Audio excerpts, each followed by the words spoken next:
This episode of the Dope Businesswoman segment is sponsored by Hot Thang Candles. Sis, listen. If you're anything like us and you love amazing, long-lasting, fragrant candles, you've got to try Hot Thang Candles today. Visit our girl over at hotthangcandles.com and use promo code HOTTHANG10 for 10% off your first order. Be sure to like and follow on Instagram, Facebook, and Twitter. Also, make sure to tell her that the girls at Do Better Sis podcast sent you.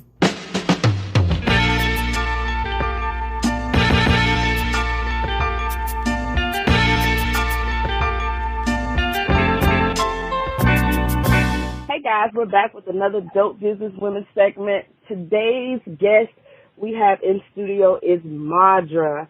Maudra is a self-professed chaos manager and mom of three, and she does a lot of other different stuff. Maudra, welcome. Thank you guys for having me. Woo! Amen. Let the church say amen. Amen. Amen. Amen. Amen. So, Maudra, just to kind of catch up, because as I was reading your bio, I know you noticed you had a lot of different jobs and a lot of different happenings. And yes, the letters. So please just tell the people who are listening, who is Maudra? So I am a mother, I'm a wife, I am an educator, I am an activist. I am a lover of all things health, public health, in particular women of color and their bodies and their lives. And I have made it my career to advocate for all of those things and more. And so for over a decade, I know that it sounds like a long time, but I swear I'm young. I am. I'm young in my career, I promise. But I am so excited to be talking about something that I'm so passionate about. It's an honor and a privilege and something I don't take lightly because I appreciate being able to speak up for people, for women that look just like me. Awesome. So, go ahead, I'm sorry. Oh, no, I was just saying awesome. I mean, we need that. We need that. And I just wanted to, I guess, jump in here, especially being that I recently had surgery. So this is actually, I love this topic, as far as being an advocate for yourself, because typically we go into the doctor's office and we say certain things and, you know, they may kind of like brush it off. And I never paid attention to the fact that some things can be brushed off because I am a Black woman, and it's women. So I'm really excited about this segment. So, all right, Charlie, let's get into it. Well, I mean, you basically started it. So, well, I guess my thing is, something recently with me, telling the doctor about my pain threshold and, being told that, well, it's expected, but, you can take some over-the-counter medications, and I'm like, okay, but still, I'm hurting like crazy. Right. How do you push the issue without being seen as someone who's trying to get opioids? Because they seem like that's what they're always thinking. We're trying to get high. And I think that is such I'm so glad you brought that up, because if anyone wants to know who in the United States is on opioids, all you got to do is Google, and it's not Black women. I just want to say that. That's right. It's not Black women, and the data speaks to that. So I have a hard time when I see women struggle with advocating for themselves and the providers not really having a listening ear and really understanding why they're even coming to the doctor. Because a lot of women, wait and don't come, or come till it gets so bad they don't have a choice. Right. And I really think, at least for me, I try to tell women really, really, you do your homework for everything else. Black women are the most degreed people. in the United States. We have all of the letters, all of them. So we know how to research. We research for everything else. We research those bills. Okay, it's back to school time. They are researching like you wouldn't believe. And they research for these pediatricians, for these babies. They're making sure, I don't want this person and I don't want this type of doctor and what do they believe? And they're doing all of this advocacy for others, even for those women that are in the season of their life where they're taking care of their parents. You're doing so much research on them. I just want them to just shift, just turn a little bit skirt to the right and focus on yourself and advocate and research in the same manner, because all of those same rules apply. Do your research on the doctor. What do they believe? Do they have a mixed population? Do they see people with chronic pain? Do they see and advocate for women of color? What are they on the board of? All of this information, it's almost like a restaurant report card for your doctor. All you got to do is Google. It's right there for you. And that can really change how a person interacts with the healthcare field. I have had, as most people have had, bad experiences in healthcare, but I've had some really, really amazing physicians for myself and for my family, and a lot of them are women of color.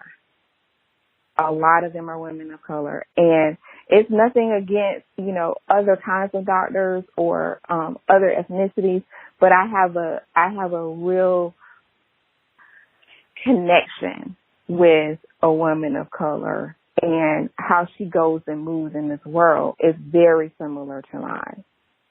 Absolutely. And so that's just something, a tip for me. I would do the most research. And I'm not saying everybody has these providers in their network, has these providers in their area, but there are people, word gets around, especially in small towns. You know where to go. And you know where not to. Great point. Yeah. Great point. I'm glad that you talked about that. I think that, it seems like a lot of times, you may be going to a doctor and, just for general purposes. So nothing major, and everything seems to be great. But, when something, I guess, semi-major comes up, then a lot of times that's when you see where they stand. So You're right. You just going to them for like over the counter stuff. You got a little strep throat, you got a little flu. You just going for regular stuff or regular annual checkup. But you're right. You really see how a provider performs and acts under pressure when it's something unique and different and not routine. So I completely get that. So in terms of advocating for yourself, since we already talked about it, a few years ago, Phoenix recommended my current OBGYN. Yes. I love a recommendation. Like, tell I had me it up someone. to here. Yes. She's awesome to hear. And I had, previously I'd had Caucasian males or Caucasian women as my gynecologist, and like you said, there was no connection. You're like, okay, well, this really doesn't feel right, or maybe this is going on. They're like, whatever, you're good. Let me just go ahead and let me get this kickback by referring you, for this particular birth control or this specialist, right? What have you. And I think if we keep that in mind, one, like you said, we know our bodies. But we do. Nobody have to do a knows them better than you. Nobody exactly. knows them better than you. We have to do a better job of speaking up for ourselves. And the last gynecologist I had, I was a little freaked out. Like, it was a Caucasian male, and he had like African pictures he had pictures of African women like shirtless, in the jungle, like in the village. And I was okay, maybe he's going on. Maybe he does. I don't know, but who is his PR people? Who are they? Where are they at? And like, exactly. There was this really large statue of an African bust, like a woman, and from breast I up. can't. And I was like, oh shit, I can't. what have I got? What is going on? What Now, is he's also a referral as well. Okay. Right. What kind of He was a referral too, but fetishes does he have? I mean, come on. listen, I can't. I First of felt- all, who owns his practice? Number two, we'll talk about that offline. where is his PR? Where is his PR people? Okay, and his communication people, because they would be like, no, Girl. do what you want at your house, but take this out the office. I felt so violated. Like, wait a minute, no, I don't need an ultrasound. Like, everything is good. Like, what are you doing? Wait a minute, no, we're not gonna do Mirena. Wait a minute, no, it was so much, and I was like, thank you, but no, thank you. It's a wrap. Listen, Jonathan, I need you to just. I'm not saying that's his name. I'm sure that's not his real name. But Oh God! I need him to just pump those brakes, and Oh God! I'm really concerned about his PR people, and I mean, does he need a referral for that? He needs something, and so I'm talking to Phoenix one day at work, and I was just like, listen, like it's been maybe about a year or two, I haven't been, and she was like, look, I gotta call it this off thing, and I was like, yeah, okay, because remember the last creep was a referral as well. I go, and this lady walks in, and she looks like me, and she's got a nice, nasty mouth like me. Don't you love a sass? Don't you love a sass? Yes. I love a sassy doctor. I love a sassy doctor. I want you to keep it all the way 1,000. With me. And at all times. and that is, look, that is her. I mean, she's down to earth. She speaks in our language. Yes. Yes. Okay. Not You mine. don't have to code switch for me, ma'am. There you go. Like, especially with the way the insurance companies are now, she was like, listen, let me explain something to you. This is how I'm going to do it, but this is how I'm going to code it. I'm going to get you covered. Don't even worry about it. This is your treatment plan. This is what we're going to do. I'm going to work with your other physicians. Like, we're good. And Let's I was like, it. dang. Okay. Can we get a hand clap? A hand clap of praise. And I was like, and it's nothing more. I bet you just are like, just take the deep sigh. Yeah. I mean, especially for people who are already apprehensive about going to the gynecologist anyway. You don't want nobody poking and prying and all of that. This lady gets in, she gets out, and it's like, that's it? You finished? You don't want to do that? No, like, you're good?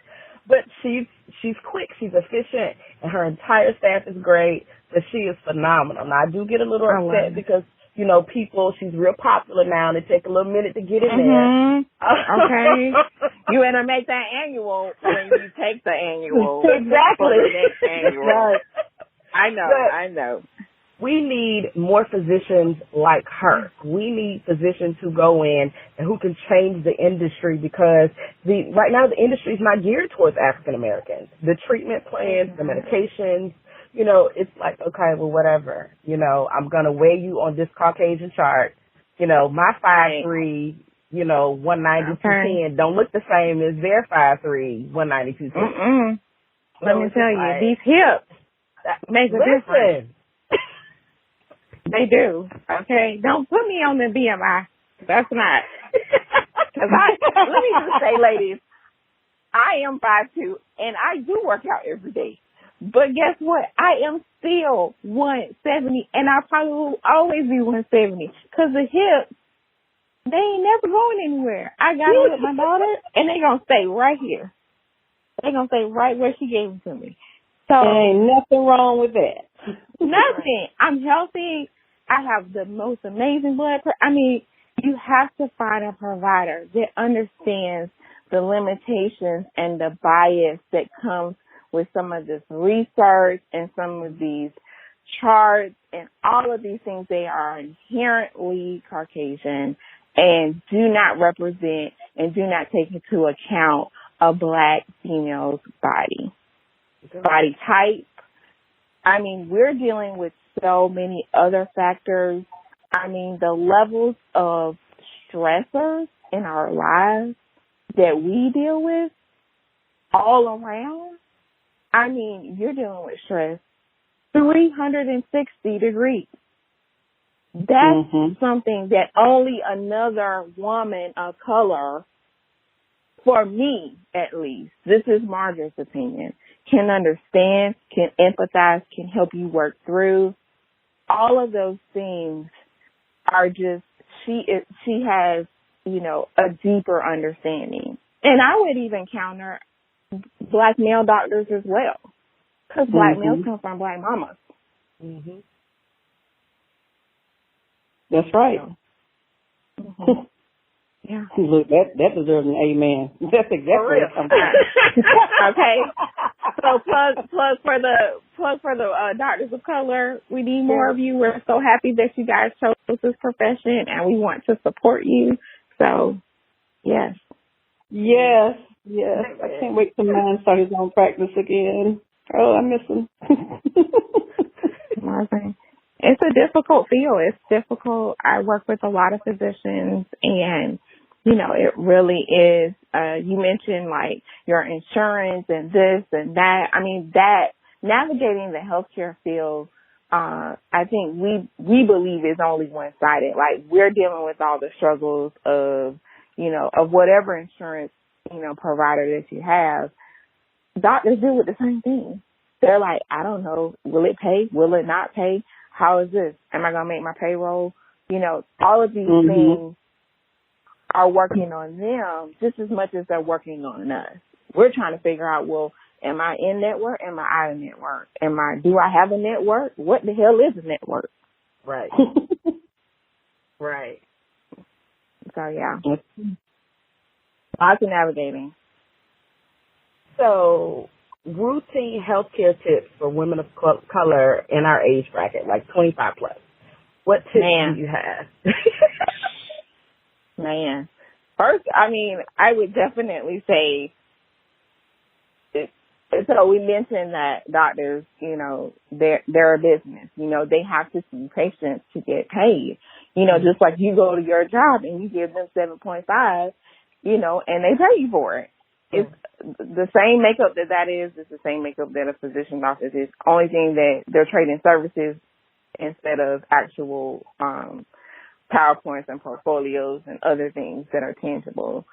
I think that the best tip and trick I can give to anyone that's looking to get the most bang out of their book is really time management. Your doctor is only going to see you for 15 minutes. Yep. That's a max. 15 minutes. So if you know, like, if it's an annual visit, you can figure out what you want to say and what you want to ask before you get there. I say think about it like an interview. You're trying to sell yourself in an interview when you're interviewing for a job. You're trying to show your best attributes, your best skills, your best education and experience. I would say use that same template and switch it up. Like, okay, I'm going in for my annual PAP. I want to know, hey, am I too late to have babies? Do I want to have babies? What are my options? You know, right now, what if I just had a baby? What other things can I do besides birth control? What are the options for birth control? Like, knock down the top 3 to 5 things that you want to get out of it. And believe you me, I am not kidding you. A doctor will love it. They will love it, love it, love it. I use it all the time. I can't tell you how much that will make both sides, you and the physician, super happy because they want to provide the best care for you. They don't want you to go and walk away like, yo, I didn't get anything out of that. I just kind of laid on the table and it just fiddled around and mushed up my boobs and mushed up in my vagina, and that's it.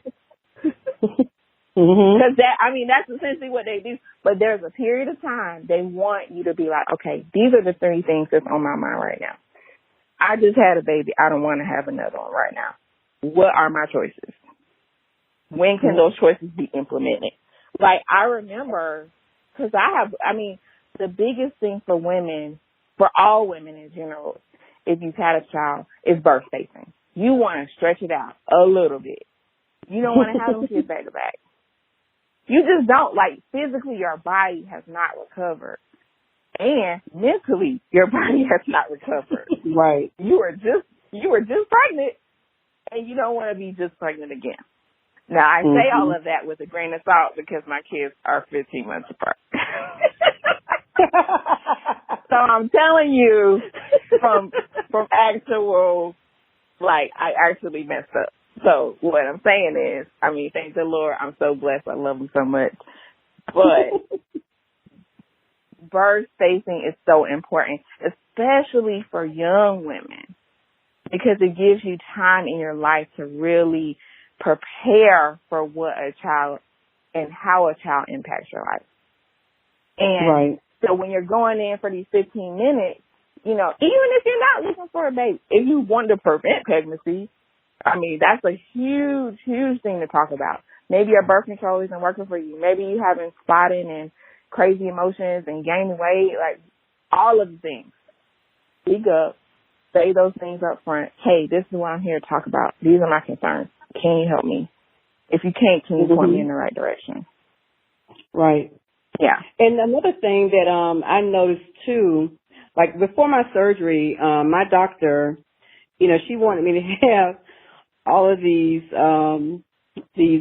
heart tests. Right. Charlie was like, what? But the thing about it is, don't be afraid to also speak up for yourself. Don't allow doctors to put something on you. Because I knew there was nothing wrong with my heart. I knew overall I'm in good health. So she kept pushing for this before she would sign off on my surgery. So when I went, what you doing? And the cardiologist was like, well, why, after the test, the cardiologist was like, this was just so unnecessary. You were in great health. You didn't need these. I said, well, she kept pushing for it. And he was like, it was just really unnecessary. It was a waste of time. You're in good health. So, because sometimes they'll sit there and they'll put things on you because they want to take into account your race, your age, all these factors. They want to put a statistic on you. And, we have to speak up for ourselves and say, no, this is just not so. But, when you're sitting there talking to a doctor and, they're the expert, sometimes you're reluctant to say anything to give them pushback.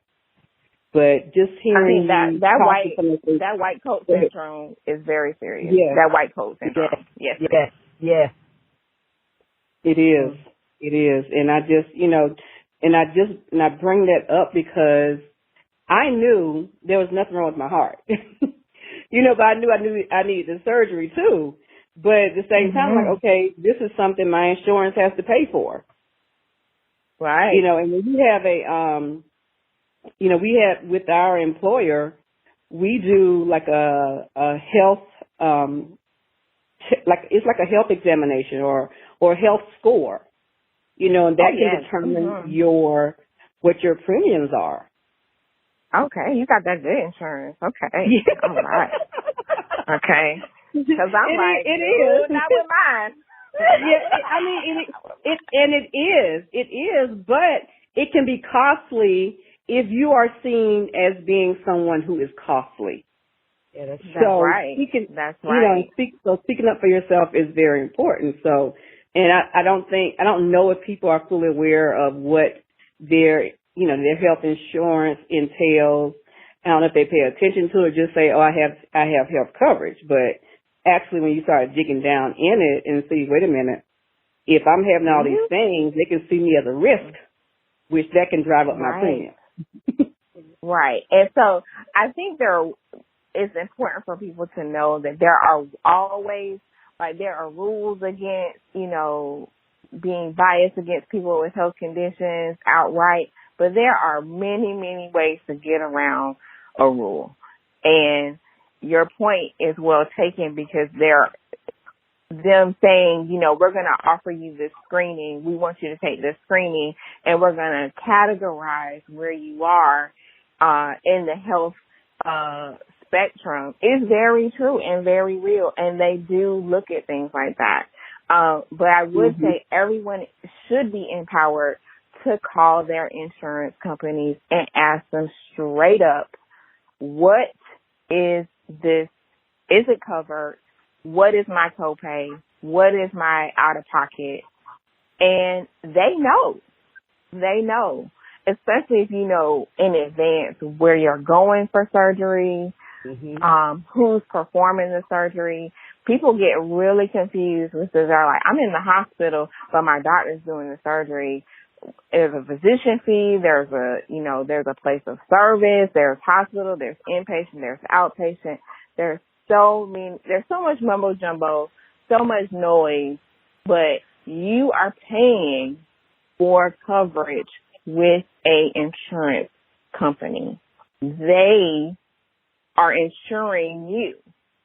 So it's your duty, your right to call them and say, hey, in particular for things like pregnancy, like you can call up Blue Cross and be like, hey, I'm getting ready to have a baby in October. What's going to be my out-of-pocket?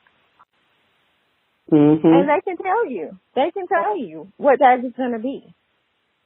And so your point is well taken, Phoenix, about advocating for yourself and not just taking with a grain of salt. They are, you know, providers, and they went to school a bazillion years for this.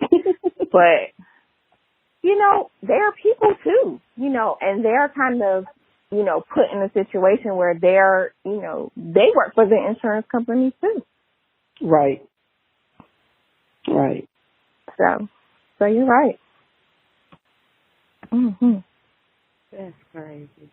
So, for those of you who do not know Maudra, many of you probably know Maudra from an article she wrote for Black Women 2020, and it was about interconception care and why it's important. So let's talk about that, because that article was very interesting and it was very eye-opening for me, and I want to, you know, let everybody else know what's going on.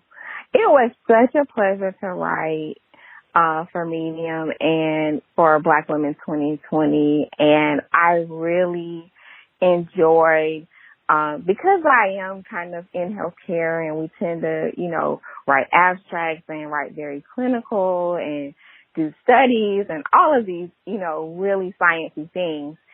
It was so refreshing to be able to really speak directly to women of color about, I think, things that we deal with every single day. And sometimes we think we're all by ourselves. Like, in the article I talked about, I talk all about advocating for help. We've been talking about that the whole podcast, and it's so interesting that as an advocate for healthcare, as a mother, as a Black woman, I, you know, really strongly push for people to get the care that they need. And I had not been to a physician before my daughter was 3 for 3 years. For 3 whole years. Like, not like, oh, I didn't go. Like, I did not go to the doctor for 3 years.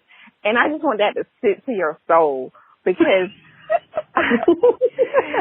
people are like, how in the hell did you not go? I said, you know, I am not an outlier. All mamas put themselves on the back burner. Yeah. Did I get sick? Did I go then? Maybe a little bit, but for like routine care that you just supposed to get to check on everything for 3 whole years. My daughter's 3.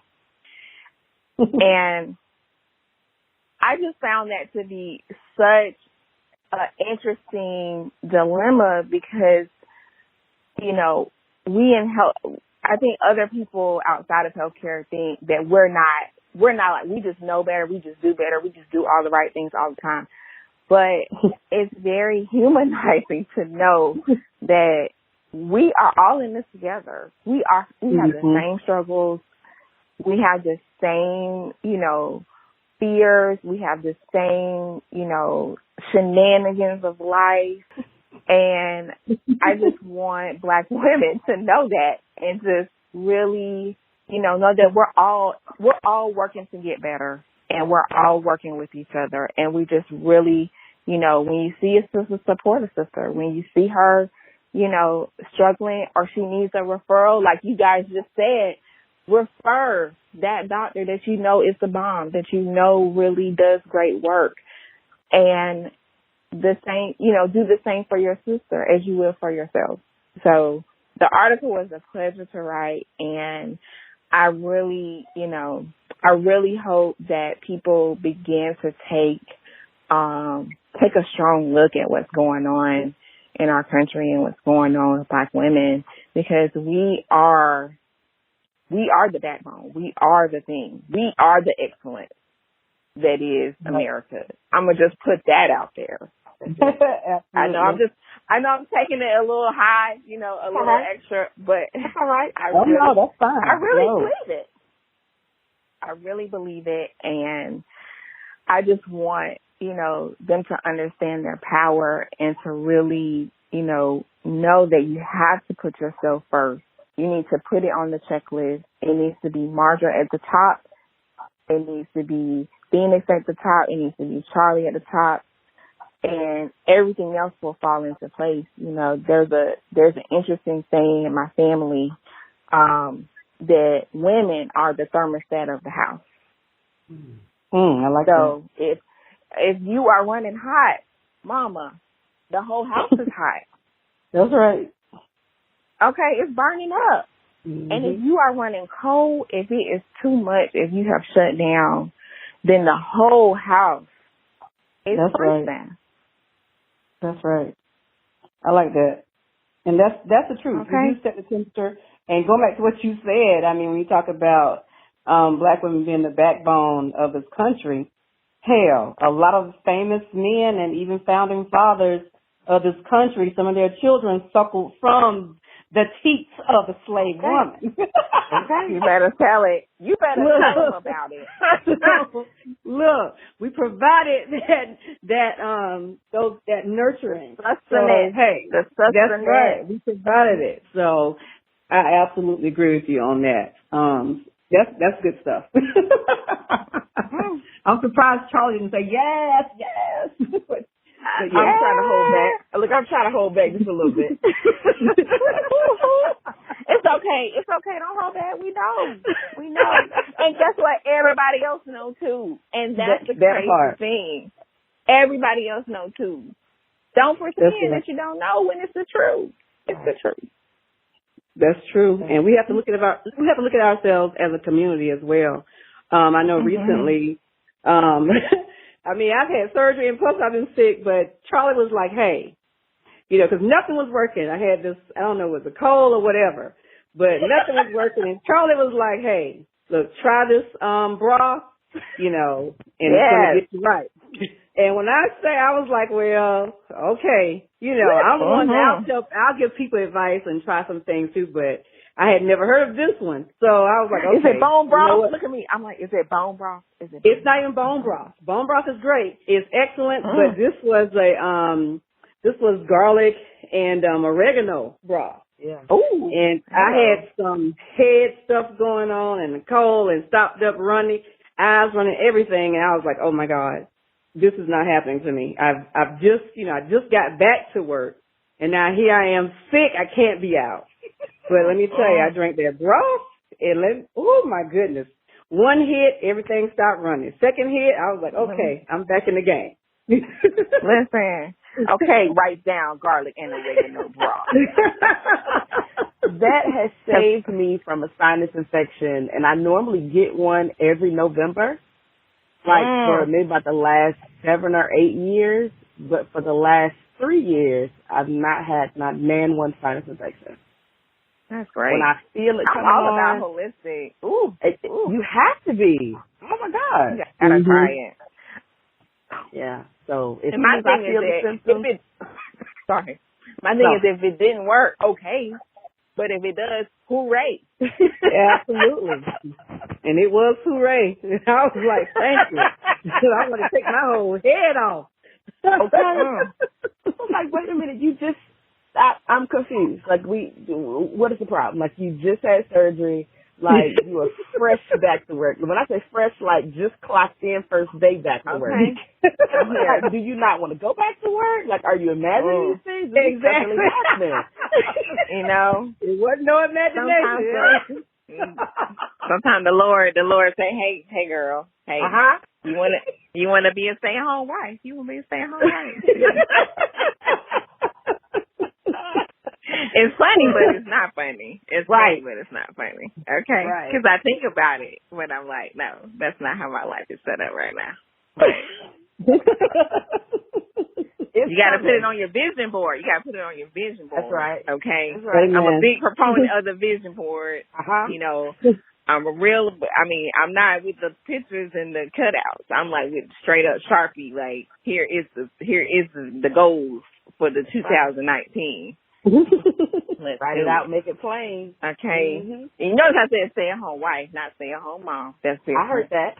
Okay. I heard it. Let's touch and agree on that. Yes. Amen. Ashe. I heard that. I wasn't going to say anything. Yes. But I did catch it. I called it the first time. Yeah. It's so important. It's so important. There's just that distinction is so different. Oh. One day, Lord. Not soon. I might put it on there for 2020. For 2020. I'm a rest and receive for 19, and then I'm gonna just implement for 2020. That's it. All right. Touch and agree. Yes. For anyone who follows you on Instagram, they see that you work out every morning. Yeah. What's going on every morning in your Instagram story? I was like, dang, let me get up. And then I was like, nope, I'll try that later. But you and Bob working out every morning. It doesn't matter if you're on vacation. It doesn't matter if you're sick, whatever. So do you work out as a part of your self-care routine? Like, let's kind of talk about that. You know, it has been an interesting journey for me in fitness. As I assume most women have an interesting journey. Like, working out was not fun for me. I was not interested in it. It was not on my to-do list. Like, it did not make me feel excited. And I just could care less, really, about it. And after my daughter, I really, like, you know how you just get, like, there's something in you that shifts. And I had so much stress. I had 2 kids under 2. I had my oldest son. My husband works very long hours. I work a full-time job. I could go on and on and on, as most people have all of these things that I just mentioned. But I cannot, but I know the stats about Black women and stress. So I said, what in the hell am I going to do? Because I can't go out enough with my friends to relieve the stress. I can't I can't go to bed any earlier. I mean, my kids are little, so I'm going to bed early. But I cannot, and I can't work out in the evenings because, okay, let's refer back to kids going to bed early, okay? I can't go out. I mean, my kids go to bed at 8 o'clock. So I was really struggling on how and what I could do to fix my stress. And for me, like, this is not for everybody. And it is not for, you know, I mean, 5 years ago, my son, 5 years ago, it wasn't for me either.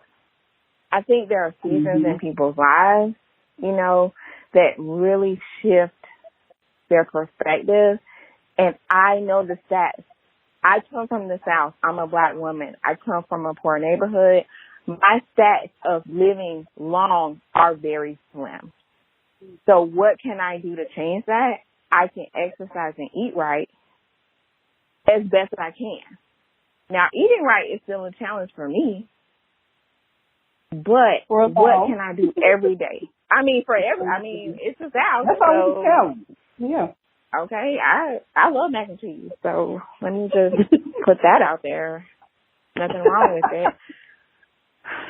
But I needed something for me that can be untouched in my day. And getting up extremely early to work out for an hour, to be alone in my house. I mean, it's in like a little corner. Like, it's not a big situation. But me and my Bob Marley poster get it in. And it level sets my day. I feel better in my spirit. And it's not that I'm doing the most. I'm not out here jacked, doing all these, power lifts and, I'm not able to do that. I'm 5'2". So, one day maybe, but today I'm just lifting kettlebells and, and doing the things that I know can really help my mental health. Because as I said, really, I'm the core of my family. And if I'm not right, then I can't be right for my family. And so I do work out every day. Every morning I wake up and I work out. And some days it's an hour. Some days it's 45 minutes. Some days it's 30 minutes. But it's always the same time, no matter what day of the week it is, 7 days a week. And I've been doing it for almost a year now. And when I say it has changed my life, that's probably an understatement. It really has changed who I am and how I move in this world. And it sounds silly to just say that getting up in the morning is doing that, but it's a time I protect. That's not silly That's not silly at all. I mean, you think about there are people who get up every morning, and like my great mother got up every morning at 5 a.m. to read her Bible. There are people that get up every morning and go through meditation. There are people that get up every morning to do something to find their center. So, and this is something that's working for you. So it doesn't sound crazy at all. So, I think 5 years ago, you cannot tell me that this was going to happen. I was like, I can't get up any earlier. I got too many kids. I'm going to be trashed by 3 o'clock. It's just ridiculous to think that. But now I'm like, I can do anything. All right, y'all hear that? I can do y'all hear that? So there's no excuse why you can't get up. There's excuses, there's excuses in your life. There may be excuses. There may be excuses, and we all can make them sound good. We all can make them sound good, but you can find some time. So if you have to get up 30 minutes early and get in 30 minutes, do it. The saying, livelihood. Okay, the saying my grandma says is, you make time for what you want. That's you make time for the things that you want. And, she's 93 years old and, and she has 7 sons. So I listen to whatever she tells me. And I know it to be true. And so you can make time for what you want to make time for. And I have made this time in my life because it's important to me. And I feel like I'm a better mom. I'm a better wife. I'm a better, servant leader in public health. And, I just say and I challenge women all the time, this may not be your thing. You mentioned waking up and reading the Bible, waking up and meditating. Like, try some shit out. Right. Try some shit out. Try some times out. I know that's the quote of the do week. Better at night. Charlie, try some shit out. Try some shit out. That's gonna be our quote this week. Got it. One of them from Maudra. Try some shit out. Hilarious. Try some shit out. It's true. I think you should try. I think you should try things to see what works for you and works for your life. And then who knows? Maybe a year from now, I'm moving in this world differently, and this may not work for me. I may have to do something else. And I know people that work better at night. Like, I am trash. I mean, complete garbage at 9. Like, don't.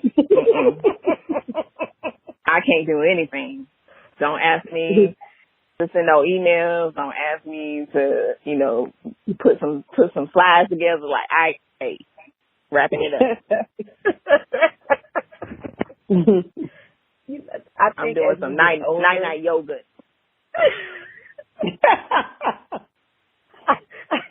I think as we get older, especially, you mentioned that their stress is coming at us from, 360 degrees, from wherever, and from whomever. I think that it's important for us, like Phoenix said, to be centered into something, to be able to hold on to something or be able to reference something like, okay, it's my faith or it's this or it's, whatever it is, because we are being tested like nobody's business right now, and it is crazy. If y'all follow us on Twitter, I go on Twitter rants often. Yes. I don't think they're rants. I think it's the truth. That's what I think. I think people have a hard time with the truth. Well, I'm good with the truth. Like you say, other people may not be. That's on them. I'm not responsible for how they feel about the truth. I'm just responsible for how I deliver it. Right. I think that we have to do a better job of, holding on to not only ourselves, but to our sisters. Hey, I see you slipping. I got you, but absolutely. And I was like, oh, she's working out. Like, you almost motivated me to get up and work out on a daily basis. I'm just going to be honest with you. I'm not there yet. So keep doing what you're doing. Maybe I'll be there. Yeah, it's between you and Tanisha, we had on a couple of weeks ago from In All Seriousness that did the Hillman game. Yeah, she does her 30 minutes a day, and I'm like, dang, that looks so fun. And then I keep tapping on the computer, and I'm like, yeah, next time. I'm going to tell you, like, I say try anything for 30 days, like 1 to 30. And then if you hate it more than you love it, then, cash out and just try something else. Just, I say 30 days is the limit, because you'll know in 30 days, like, this is for you, if you feeling it. Yeah. Excuse me. And I'll say, I will also plug, I have transitioned to vegetarian life. Oh, bless your heart. And listen, that is for another podcast, because that is something.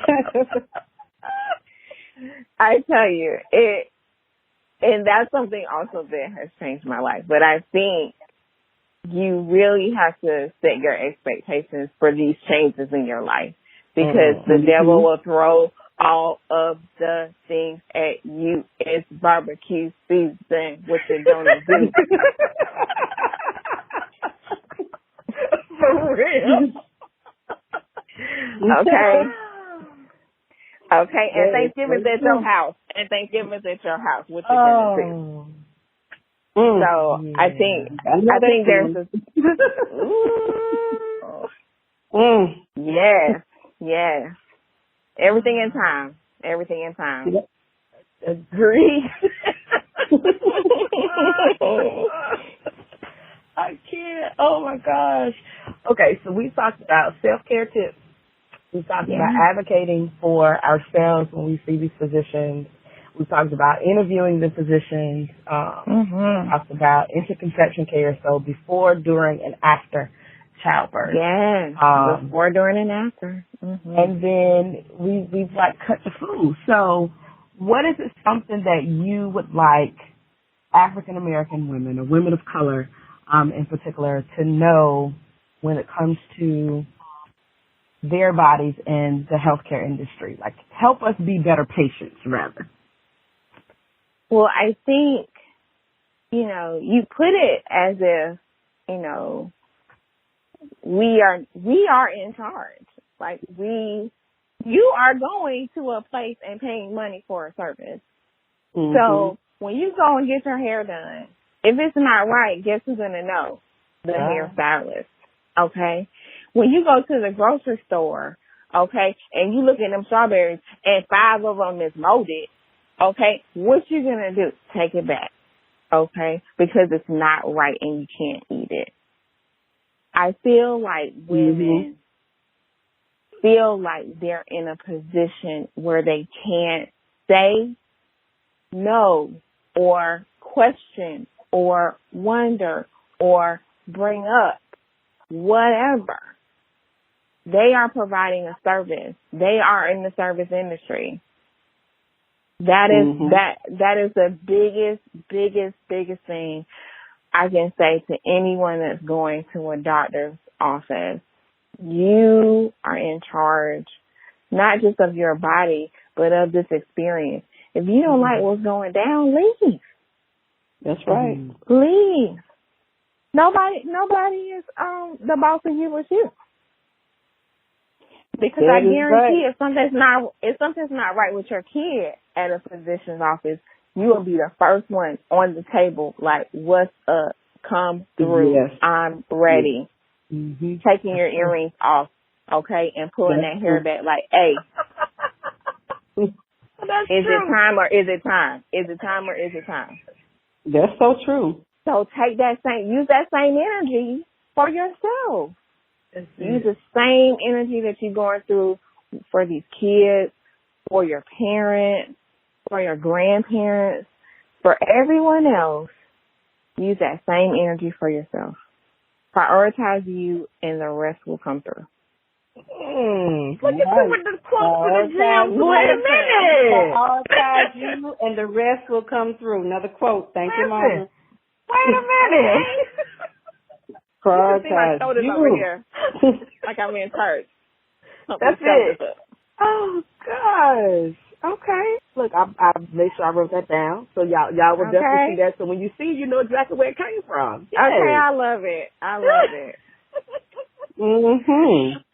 I need these records so when my kids be like, "Mommy, you're not cool," I'll be like, "You ain't hear that podcast." Right, actually. Okay, because y'all need to do better. Y'all need to do better. Okay. That's right. Do better. I'm like, do better, kids. Do better. Do better. That is hilarious. Tell them, you already had your cool card. Now you got your dope. You got your dope card. Everything is all right, and I can vouch for you. I'm here for it. That is crazy. So, I mean, Phoenix, do you have any other questions for Maudra? No, I think that some of the things that I wanted to talk about, I went right into it. So, okay. So I really appreciate you, Maudra. I really do, and I hope that every woman that's listening, I hope you got something out of this because she definitely delivered a lot. Right. A lot. Right. So, and any men that are listening, let your wives, your girlfriends, your mothers, your sisters, whomever, listen to this podcast and check Maudra out too. That's right. Okay. Support Black women. Hey. Protect Black women. Keep Black women safe. Hold them up. Amen. All of those things. Amen. All of those things. Yeah. All of those things. I need to make a shirt. All of those things. Yes. I mean, all of those things. I just, I'm really appreciative, and it was crazy to see you at the Black Woman 2020 thing. When you see people that you hadn't seen in like almost 20 years, you're like, wait a minute, oh my God. It was crazy, talking about it, and she was like, I'm down, let's do it, when? And I was like, oh, okay, let's schedule this thing. So I'm really, really, really appreciative of you coming through, and I've learned a lot just from this conversation, as well as from the article, and what I'll do is I'll make sure to link it on our website as well to ensure that people get all they need to get from interconception care. Awesome. And if they have any questions, where can they contact you? They can. I guess I'm fully on the Twitter. I'm not that great, but I'm working on it every day. I'm at Maudra Consults, Maudra Consults with an S, no space, and the same for my Instagram, which is where you guys see all of my workouts. my home workout pictures, which are, I mean, not filtered. They are just legit in the morning at 5, looking crazy. So, but it's working. Like we're seeing results. It's working. Okay, these guns is getting there. Okay, that's it. You can see the collarbone action. You can see my collarbone. You can see I was like, wait a minute, she's coming for Angela Bassett. Look at her. Hold a minute. Girl, Angela's killing it. I don't know what, she's like an alien. I don't know what she lifting. I can't do it yet. I'm coming for her. Coming. Her and Michelle Obama. Michelle is really. Right. She looks great. She is like, and I can respect Michelle got 2 grown kids. Mm-hmm. And her arms look like a gun show. I'm like, come on. Come on now. It's coming. Oh my God. All right, well, just hold tight for me 1 second. Y'all, again, this has been another Dope Businesswoman segment with Maudra. Yeah.